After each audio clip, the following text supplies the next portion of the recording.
Hola hermano, ¿cómo estás? Estoy regrabando este audio porque no tenemos el audio de esta clase. Y bueno, voy a hacer este audio para que nuestra base de datos esté completa. Entonces, clase número 11 de la materia La epístola a los Efesios, trimestre número 1. ¿Ok? Trimestre número 1. Bien, vamos a iniciar en el verso número 13. Ahí es donde empieza esta clase. Efesios capítulo 3, verso número 13. Verso número 13. Ahí voy a iniciar y dar lectura para continuar. Por lo cual pido que no desmayéis a causa de mis tribulaciones por vosotros, las cuales son vuestra gloria. ¿Okay? Voy a leer un poco el contexto para que retomemos esta parte. Voy a leer a partir del versículo 8, que es donde inicia la idea, para que podamos retomar y tomamos sentido al pasaje. Versículo 8 de Efesios capítulo 3.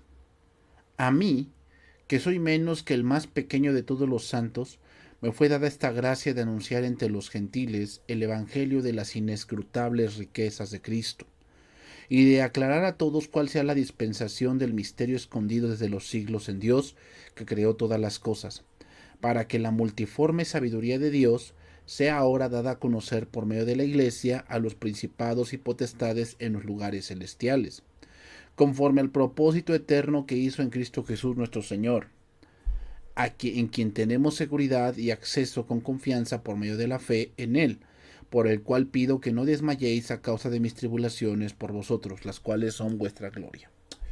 Bien, hermanos, voy a hablar un poco de esto. Miren, una de las características que tiene la iglesia y que no debemos dejar pasar porque así es, ¿ok? Así es, o sea, no nos sorprenda, dice la palabra, que no nos sorprenda el fuego de prueba que os ha sobrevenido. Entonces, quiero decir una cosa. eh, la iglesia que de verdad es verdadera, o sea que es una congregación que de verdad sigue a Cristo, una de las cosas que va a venir contra ella es persecución. Y no solamente me refiero a persecución de, pues obviamente policías y hay que esconderse y esas cosas, o sea, sí es parte, pero hay también otra persecución y es la persecución de hablar mal, de buscar el mal contra esa parte, contra esos hijos de Dios, ¿ok? También eso se da y es algo que debemos tener bien presente que existe, hermanos, ¿ok? Entonces, Pablo, recordemos que esta carta la está escribiendo en la cárcel, ¿ok? Es una carta carcelaria y la está escribiendo en la cárcel, ¿ok?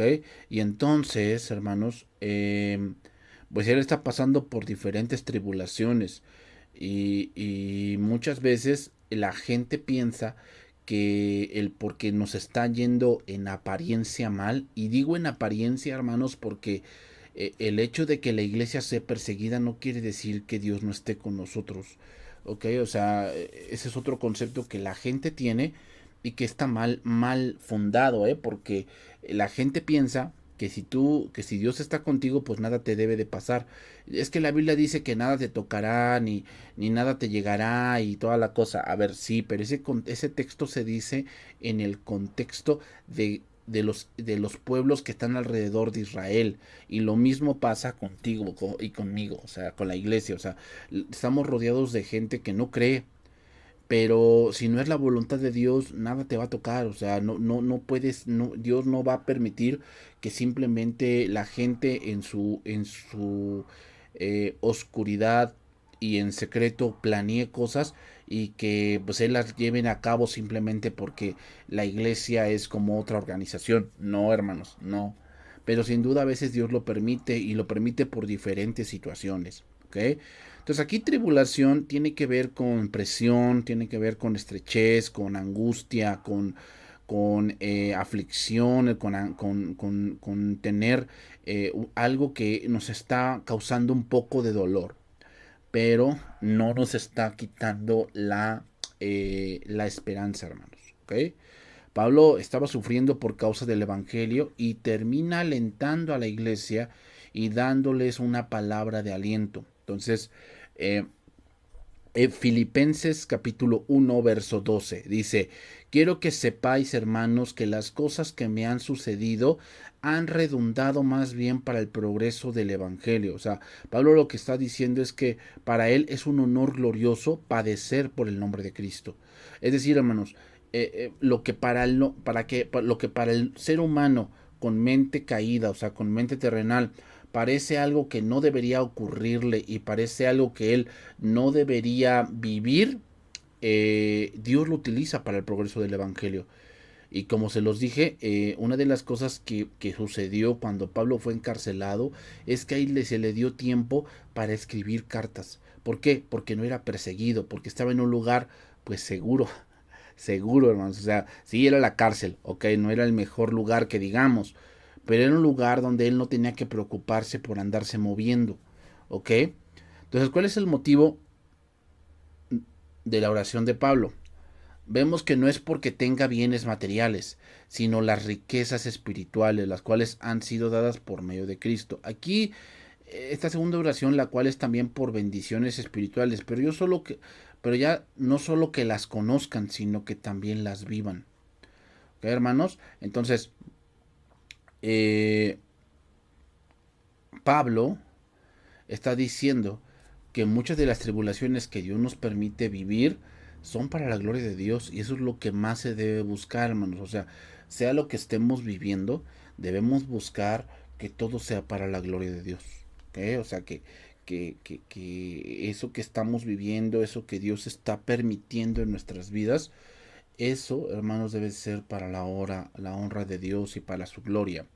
¿Ok? O sea, el cristiano no sufre porque sí. Simplemente que el cristiano sufre, pero sabe que ese sufrimiento lo tiene que llevar a otra cosa. Efesios 3:14 dice allí: por esta causa doblo mis rodillas ante el Padre de nuestro Señor Jesucristo. Aquí dice el amor que excede todo conocimiento. Por esta causa doblo mis rodillas ante el Padre de nuestro Señor Jesucristo. Pablo aquí retoma la oración comenzada en los primeros versículos. Recuerden, hermanos, que Pablo venía hablando de una idea en el capítulo 2, hablando de cómo Dios nos rescató estando muertos en delitos y pecados.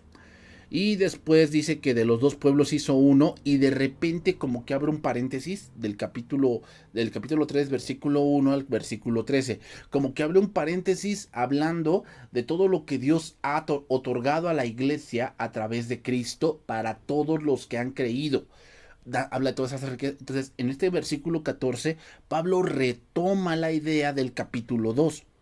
O sea, ¿por qué dobla sus rodillas? Por ver el plan de salvación que Dios ha hecho y lo que la iglesia representa ante Dios. ¿Cuál? Un solo pueblo eh, hecho de dos, y hombres y mujeres rescatados por la sangre de Cristo y espiritualmente resucitados. ¿Ok? Resucitados. Por eso dice: por esta causa doblo mis rodillas ante el Padre de nuestro Señor Jesucristo. ¿Por qué ante el Padre? Bueno, pues porque Él fue el que ideó todo el plan de salvación que ahora estamos viviendo, ¿ok? Ahora estamos viviendo, que ahora estamos disfrutando, y no es porque el Padre sea más que el Hijo, pero hermanos, debemos entender que en la Trinidad Dios se muestra al ser humano en tres personas, pero no que sean tres dioses, sino un solo Dios, pero se muestra en tres personas. ¿Ok? Entonces, la primera persona de la Trinidad, que es el Padre, ideó todo lo que es el plan de salvación. El Hijo lo ejecutó al pie de la letra, se sometió, se hizo hombre y obedeció hasta la muerte y muerte de cruz. Y ahora también podemos ver al Espíritu Santo que ahora está llevando a todos hacia Cristo. ¿Ok? Seguimos Efesios 3:15, de quien toma nombre toda familia en los cielos y en la tierra.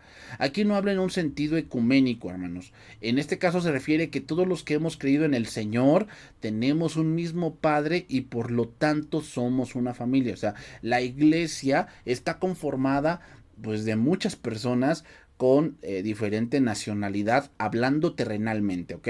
O sea, delante de Dios, hermanos, delante de Dios no están los chinos y los coreanos y los mexicanos y los peruanos y los colombianos y los israelitas. O sea, eso es del ser humano, hermanos. Porque al ser humano le gusta pertenecer a algo. O sea, por eso hay muchos grupos, por eso hay muchas bandas, por eso hay muchas fraternidades, por eso hay muchas confederaciones, por eso hay muchos grupos de estudio, porque al ser humano le gusta pertenecer a algo. Entonces al hombre le gusta pertenecer a algo, ¿ok? Entonces, pues le dan un nombre también, ¿ok? Cuando el hombre le da nombre a algo, por decir a sus hijos, a sus mascotas, es un símbolo de que le pertenece. Por eso le da nombre, ¿ok? Y es un símbolo como que yo tengo esa autoridad sobre él y yo le pongo ese nombre para que él esté bajo mi tutela, bajo mi protección. Bueno, entonces, eh, en este caso, por eso dice, de quien toma nombre toda familia en los cielos. ¿De quién toma nombre? Del Padre. ¿Eso qué quiere decir? Un símbolo de autoridad, un símbolo de pertenencia, un símbolo de que Él es el que sustenta, Él es el que tiene el control sobre todas las eh, circunstancias que rodean la congregación, ¿ok? Por eso dice de quien toma nombre toda familia en los cielos y en la tierra. O sea, es el Señor por el cual ha hecho la iglesia. Entonces, como les digo, Dios no ve la iglesia de los chinos, o la iglesia de los apisaquenses, o la iglesia de los tlaxcaltecas, Dios no ve eso. Dios ve una iglesia, la cual Él le ha dado un nombre, ¿ok? Por medio de Jesucristo. Entonces la iglesia está conformada por diferentes familias, diferentes personas de diferentes razas, diferentes etnias, diferentes idiomas, pero Dios ve una sola iglesia, ¿ok? Bien, Efesios capítulo 3, verso número 16. Para que os dé, conforme a las riquezas de su gloria, el ser fortalecidos con poder en el hombre interior por su espíritu. Dice traducción viviente de este pasaje. Pido en oración que de sus gloriosos e inagotables recursos los fortalezca con poder en el ser interior por medio de su espíritu. ¿Eh?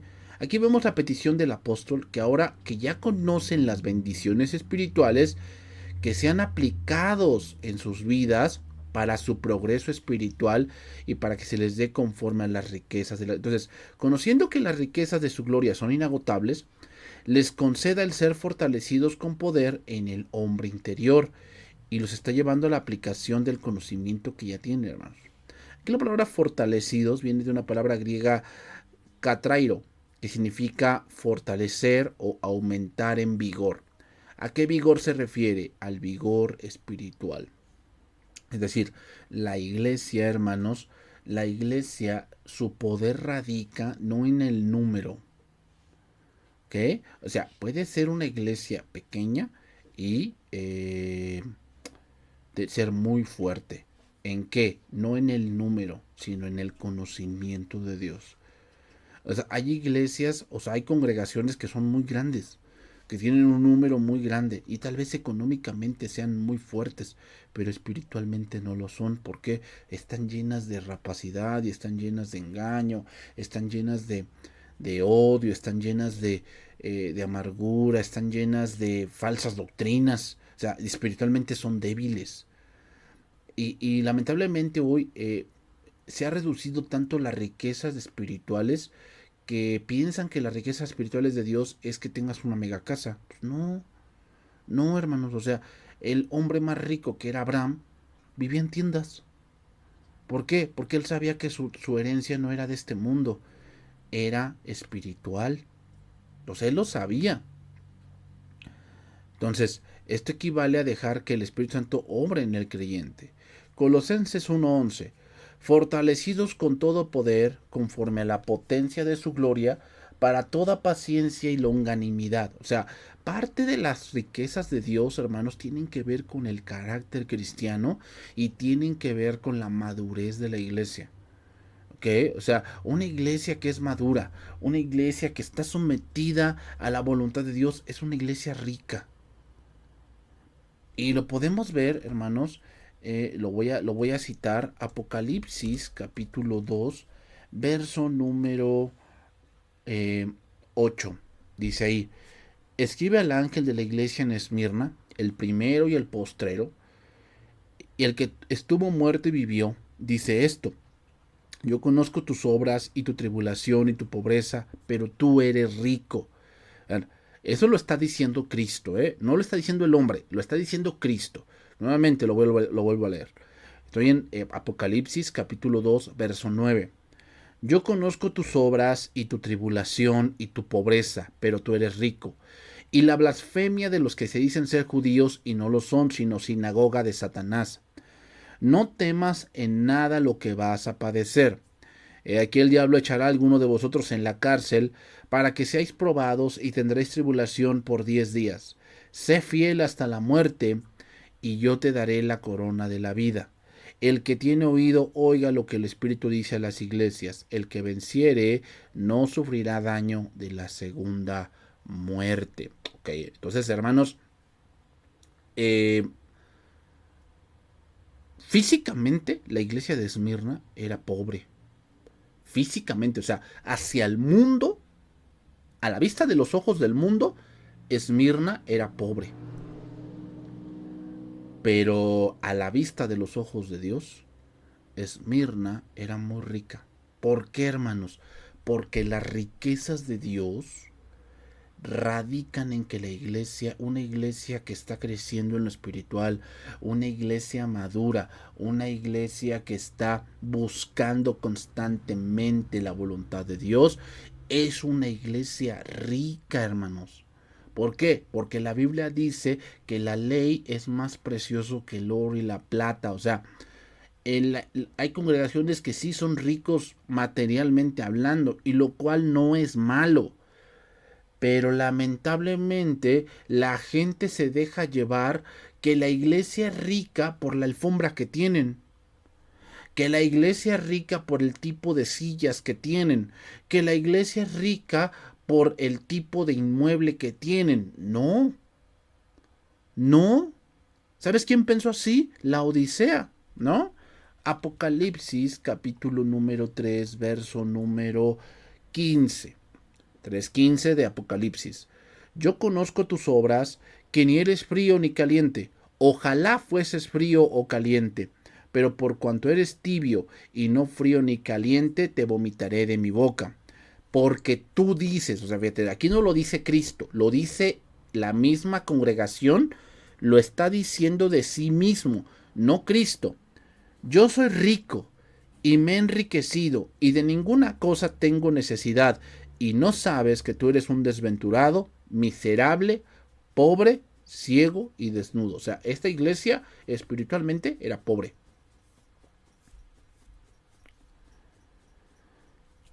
Entonces, eh,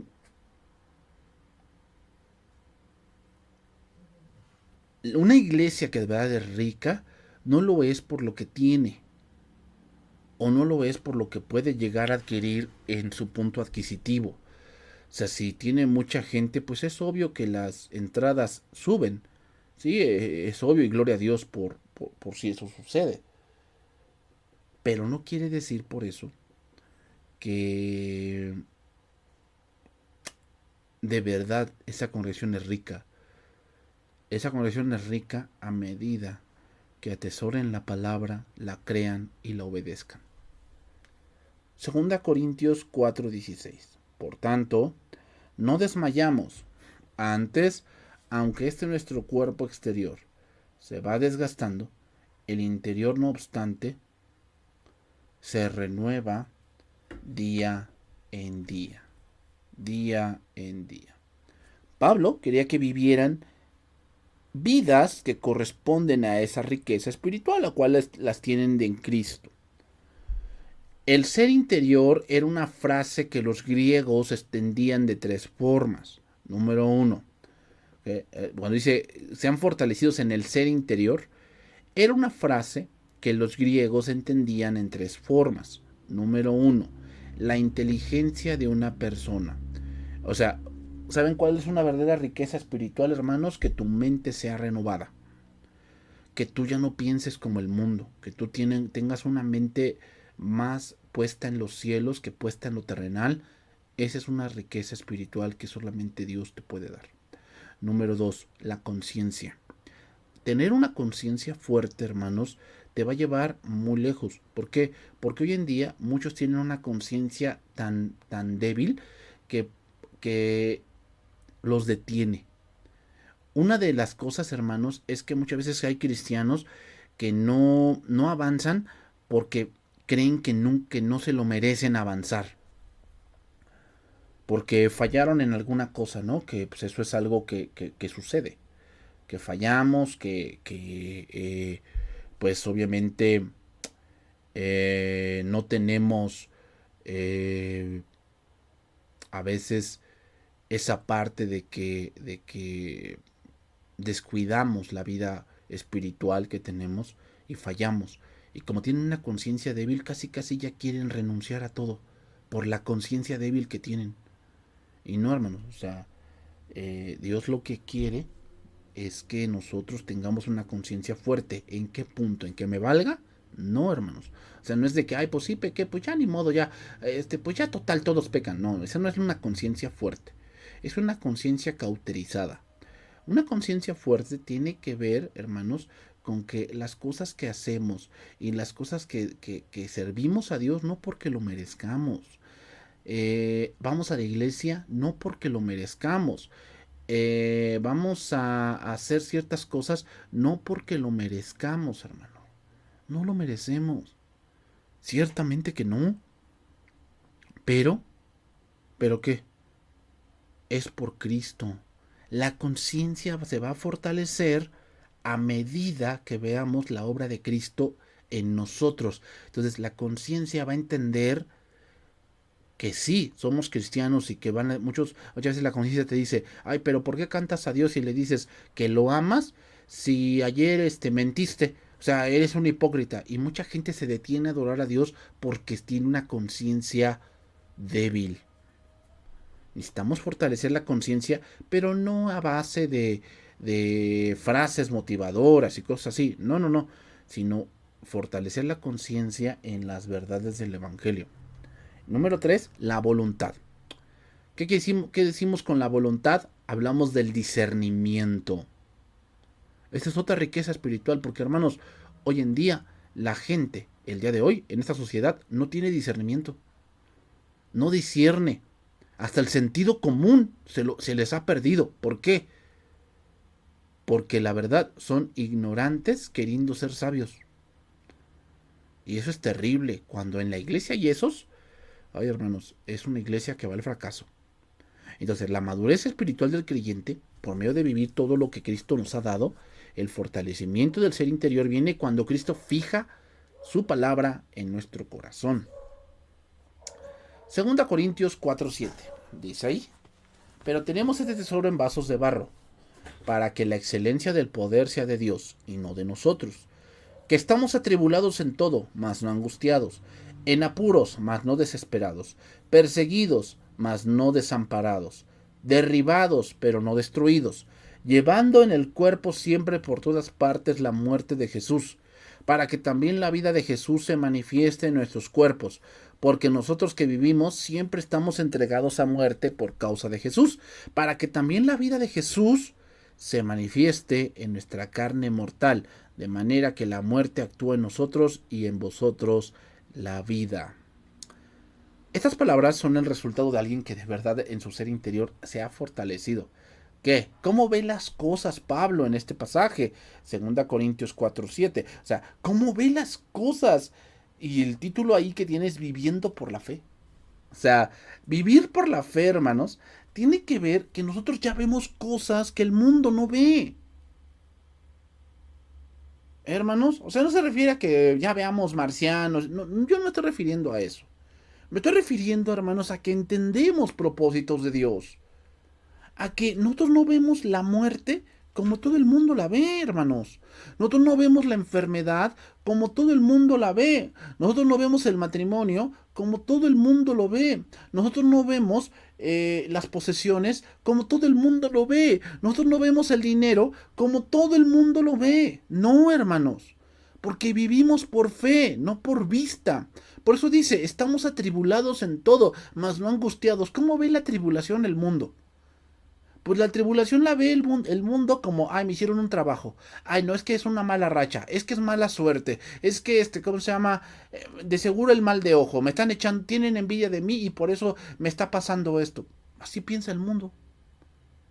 Pensando que eh, él es el mayor objeto de envidia del mundo. Perdóname, o sea, estás muy equivocado. Derribados, pero no destruidos. Perseguidos. A ver, ¿qué pensaría alguien que está siendo perseguido? Ay, pues que algo estoy haciendo mal, ¿verdad? Ay, es que me está persiguiendo mi familia en la carne. Ay, es que de seguro, o sea, es que no, yo de seguro estoy haciendo algo mal porque en Cristo yo debo de amar a todos y todos deben llevarse bien conmigo. O sea, a ver, ¿no has entendido? ¿No has entendido? Cuando la Biblia dice que tú debes llevar bien debes llevarte bien con tu prójimo, dice si en lo que esté de vosotros, estad en paz con todos. O sea, a veces no se puede estar en paz. O sea, alguien que está perseguido es porque te odia, es porque busca tu mal, pero tú no buscas la venganza. Perseguidos, mas no desamparados. O sea, ¿te das cuenta? O sea, eh, alguien que está viviendo en la fe o por la fe va a entender cosas porque tiene las riquezas de Cristo. Uno que es pobre, hermanos, date cuenta cómo reacciona a cosas así. ¿Cómo? Pues como alguien que no ha entendido, que no crece, que está estancado. 3:17 de Efesios. Para que habite Cristo por la fe en vuestros corazones, a fin de que arraigados y cimentados en amor. Traducción viviente, entonces Cristo habitará en el corazón de ustedes. A medida que confíen en Él, echarán raíces profundas en el amor de Dios y ellas los mantendrán fuertes. A ver, aquí viene algo que debemos responder y que es muy importante entender. Juan 14:23. Respondió Jesús y le dijo, el que me ama, mi palabra guardará, y mi Padre le amará, y vendremos a él y haremos morada con él. Dice aquí que debemos echar raíces. ¿En qué? En el amor de Dios. Dice Salmo 1. Y será como árbol plantado junto a corrientes de agua, que da su fruto a su tiempo y su hoja no cae y todo lo que hace prosperará. ¿Cómo es estar arraigados en el amor? ¿Cómo es eso? ¿Cómo podemos lograr eso? Bueno, lo primero que debemos hacer es entender el concepto de lo que es el amor. ¿Será el amor de que, ay, no, pues el amor es que nadie juzgue y que, pues todo sea color de rosa y los unicornios y ay, que no haya guerras y como esa canción, ¿no? Que es de, no sé de quién, de José Luis Perales o Napoleón o no sé de quién sea, esa canción, no, dime, ¿por qué la gente no sonríe? ¿Y por qué las armas en las manos? O sea, si hubiera amor, las armas no existirían. ¿Y por qué nos has dejado solos? O sea, ¿te dan cuenta el concepto del amor? Ellos van a un concepto del amor externo y que se centra en el ser humano. No, hermanos. El amor de Dios no es que el hombre se centre en el hombre. El amor de Dios es que el hombre se centre en su palabra. Por eso le cité esos dos pasajes. Debemos, arraigados y cimentados en amor, no quiere decir de que yo los amo a todos y yo a veces en la iglesia les digo que yo los amo de verdad y que no importa lo que me hagan. O sea, no se refiere a eso, hermanos. No se refiere a eso. O sea, hay que entender bien en claro. Cimentados en amor tiene que decir cimentados en las verdades del Evangelio que te nos han sido reveladas por la cruz de Cristo. Eso es ser cimentados en amor, arraigados en las verdades. Debemos estar arraigados en las verdades que Cristo nos ha revelado por su Espíritu Santo, hermanos. El problema del día de hoy es que estamos arraigados en todo menos en Cristo. La iglesia, una iglesia que está arraigada más en la política, en el dinero, en los milagros, en las verdades irracionales. Es una iglesia que nunca va a crecer y que está enana. No crecen. Hermanos, sí, podemos tomar de otros libros, podemos tomar otras, algunos consejos de otras personas que se dedican a cierto campo. Pero, lo más importante es las escrituras, hermanos.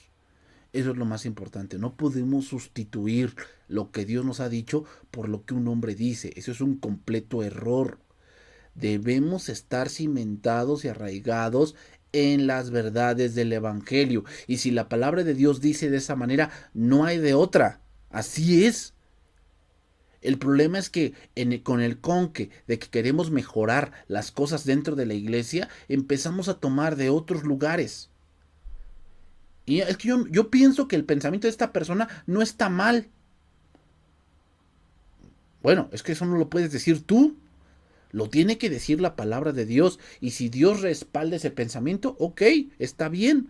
Vamos a hacerlo. O sea, hay diferentes metodologías para hacer las cosas, hermanos. O sea, en el sentido de que obviamente no somos como el pueblo de Israel o no somos como hace 3, 4, 5, 10, 20 siglos. Es obvio que no. O sea, hay cosas que han cambiado. O sea, Pablo no tenía computadora, no tenía internet, no tenía celular. Es obvio. O sea, hay diferentes maneras de hacer las cosas. Sí, no había música, vamos a poner así, música electrónica, en el sentido de que pues un piano ya es por método electrónico, un micrófono, una guitarra electroacústica, o sea, son cosas distintas, pero debemos llegar al mismo punto de verdad. ¿Cuál? Adorar a Dios.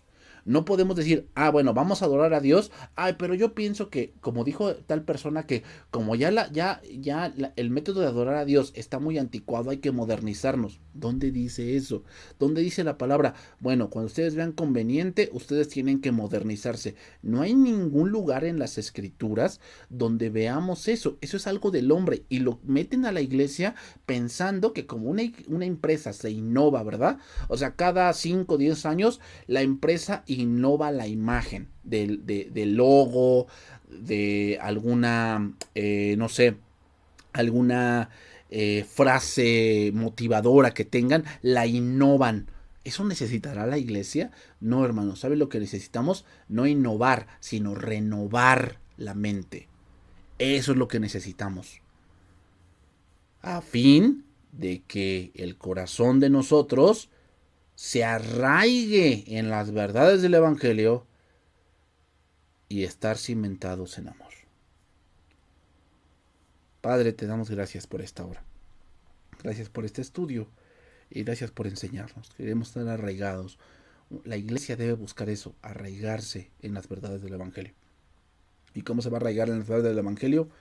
Se va a arraigar enseñándolas, repitiéndolas, recordándolas día con día. Bendito sea, Señor. Gracias. Gracias por todo lo que tú nos has dado y por este tiempo. Bendito seas en nombre de Jesús. Amén.